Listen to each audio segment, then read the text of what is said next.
Radar സ്ക്രീനുകൾ പൂർണ്ണമായും നിശബ്ദമായിരുന്നു. ആകാശത്ത് ഒരൊറ്റ ചലനവുമില്ല. ഒരു പക്ഷിയുടെ നേർത്ത സാന്നിധ്യം പോലും ആ അത്യാധുനിക ഡിജിറ്റൽ കണ്ണുകൾക്ക് കണ്ടെത്താനായില്ല.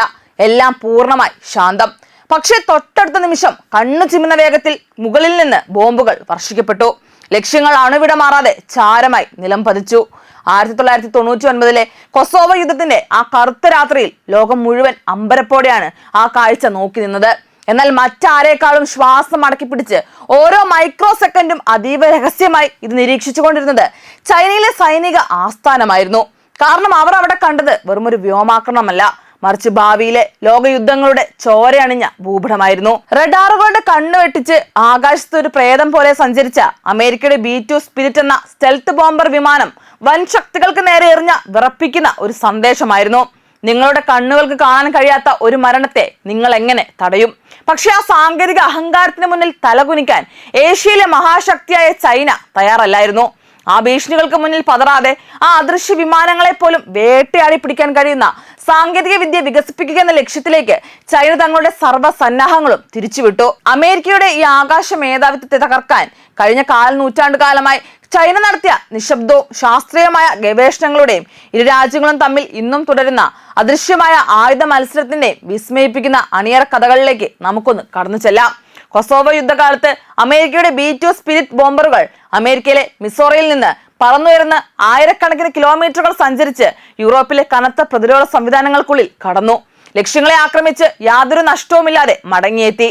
ഒരു മുൻനിര താവളവും ആവശ്യമില്ലാതെ ശത്രുവിന്റെ റഡാറുകളിൽ പ്രത്യക്ഷപ്പെടാതെ അത്യന്തം കൃത്യതയോടെ ആക്രമണം നടത്താനുള്ള ഈ കഴിവ് ലോക സൈനിക ചരിത്രത്തിൽ പുതിയ അധ്യായം തുറന്നു. ഈ പ്രകടനം ചൈനയുടെ പീപ്പിൾസ് ലിബറേഷൻ ആർമിക്ക് ഒരു മുന്നറിയിപ്പായിരുന്നു. ഭാവിയിലെ യുദ്ധങ്ങളിൽ പരമ്പരാഗത വ്യോമ പ്രതിരോധ സംവിധാനങ്ങൾ മാത്രം മതിയാകില്ലെന്ന് അവർ തിരിച്ചറിഞ്ഞു.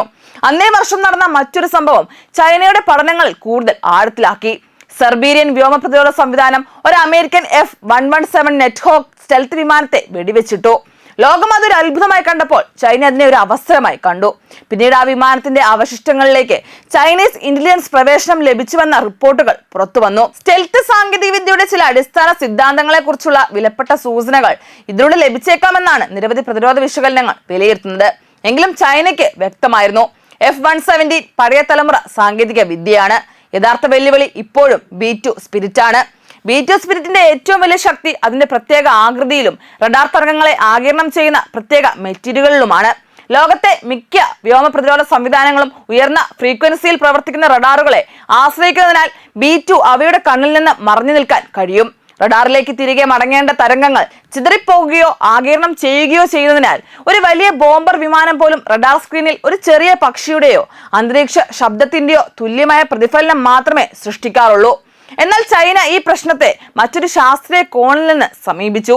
ഉയർന്ന ഫ്രീക്വൻസി റഡാറുകളെ പരാജയപ്പെടുത്താൻ രൂപകൽപ്പന ചെയ്ത വിമാനങ്ങളെ കണ്ടെത്താൻ അതിലും താഴ്ന്ന ഫ്രീക്വൻസിയുള്ള റഡാർ ഉപയോഗിക്കാമെന്ന ആശയത്തിലേക്ക് അവർ തിരിഞ്ഞു. VHF, UHF ശ്രേണിയിൽ പ്രവർത്തിക്കുന്ന ലോ ഫ്രീക്വൻസി റഡാറുകൾ സ്റ്റെൽത്ത് വിമാനങ്ങളുമായി വ്യത്യസ്ത രീതിയിൽ ഇടപെടുന്നു.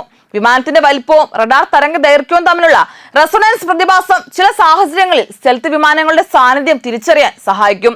ഈ സാധ്യത തിരിച്ചറിഞ്ഞ ചൈന JY-27A, JY-26 പോലുള്ള അത്യാധുനിക ലോ ഫ്രീക്വൻസി റഡാർ സംവിധാനങ്ങളിൽ വൻതോതിൽ നിക്ഷേപം നടത്തി. ലോകത്തിലെ ഏറ്റവും വലിയ കൗണ്ടർ സ്റ്റെൽത്ത് ഗവേഷണ പരിപാടികളിലൊന്നായി ഇത് പിന്നീട് മാറുകയും ചെയ്തു. ഈ റഡാറുകൾക്ക് സ്റ്റെൽത്ത് വിമാനങ്ങളുടെ സാന്നിധ്യം തിരിച്ചറിയാൻ കഴിയുമെങ്കിലും അവയുടെ ഏറ്റവും വലിയ പരിമിതി കൃത്യമായ ലക്ഷ്യസ്ഥാനം നിർണ്ണയിക്കാനുള്ള ശേഷി കുറവാണെന്നതാണ്. അതായത് ആകാശത്ത് എന്തോ ഉണ്ടെന്ന് മനസ്സിലാക്കാം, പക്ഷെ അത് എവിടെയാണെന്ന് കൃത്യമായി പറയാൻ കഴിയില്ല. ഈ വെല്ലുവിളിക്ക് ചൈന നൽകിയ മറുപടി ഒരു പാളികളുള്ള പ്രതിരോധ ശൃംഖലയായിരുന്നു. ആദ്യം ലോ ഫ്രീക്വൻസി റഡാറുകൾ സാധ്യതയുള്ള ലക്ഷ്യങ്ങളെ കണ്ടെത്തും. തുടർന്ന് ആ വിവരങ്ങൾ ഉയർന്ന ഫ്രീക്വൻസി ഫയർ കൺട്രോൾ റഡാറുകളിലേക്ക് കൈമാറും. അവ ചെറിയൊരു മേഖലയിൽ ശ്രദ്ധ കേന്ദ്രീകരിച്ച് ലക്ഷ്യത്തെ കൃത്യമായി കണ്ടെത്താൻ ശ്രമിക്കും. ഓരോ സംവിധാനത്തിന്റെയും ദൗർബല്യങ്ങളെ മറ്റൊന്നിന്റെ ശക്തി ഉപയോഗിച്ച് മറികടക്കാനുള്ള ഈ സമീപനം ചൈനീസ് സൈനിക ചിന്തയുടെ പ്രത്യേകതയായി മാറി. റഡാറുകളിൽ മാത്രം ആശ്രയിക്കുന്നത് മതിയാകില്ലെന്ന് ചൈന വളരെ വേഗം തിരിച്ചറിഞ്ഞു. അതുകൊണ്ടാണ് പാസീവ് ഡിറ്റക്ഷൻ സംവിധാനങ്ങളിൽ അവർ വൻതോതിൽ നിക്ഷേപം നടത്തിയത്. സ്വന്തമായി റഡാർ തരംഗങ്ങൾ പുറപ്പെടുവിക്കാതെ തന്നെ വിമാനങ്ങളെ കണ്ടെത്താൻ കഴിയുന്ന സംവിധാനങ്ങളാണിവ. എഞ്ചിനുകളിൽ നിന്ന് പുറപ്പെടുന്ന ഇൻഫ്രാറെഡ് ഹീറ്റ്, ഇലക്ട്രോണിക് ഉപകരണങ്ങളിൽ നിന്നുള്ള റേഡിയോ ഇമിഷൻസ് അല്ലെങ്കിൽ പരിസരത്തുള്ള റേഡിയോ തരംഗങ്ങളിൽ വിമാനങ്ങൾ സൃഷ്ടിക്കുന്ന ചെറിയ വ്യതിയാനങ്ങൾ എന്നിവ വിശകലനം ചെയ്താണ് ഇവ പ്രവർത്തിക്കുന്നത്. ഇത്തരം സംവിധാനങ്ങളുടെ ഏറ്റവും വലിയ നേട്ടം അവ പ്രവർത്തിക്കുന്നുണ്ടെന്ന് ലക്ഷ്യത്തിന് അറിയാൻ സാധിക്കില്ല എന്നതാണ്.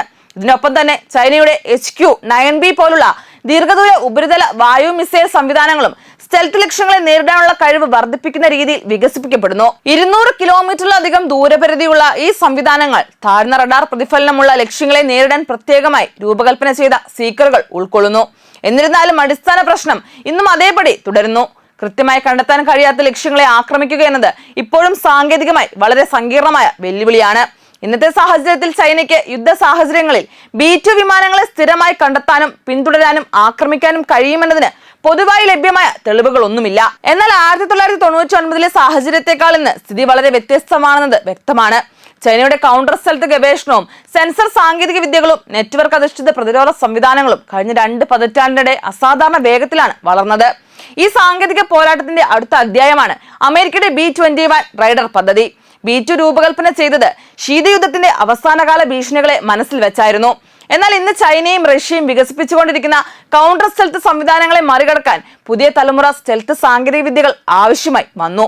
അതിന്റെ ഫലമായാണ് B-21 റൈഡർ ജനിച്ചത്. പല അന്താരാഷ്ട്ര മാധ്യമങ്ങളും റിപ്പോർട്ട് ചെയ്യുന്നതനുസരിച്ച് അമേരിക്കയും ചൈനയും തമ്മിലുള്ള ഒരു സാധാരണ ആയുധ മത്സരമല്ല ഇത്.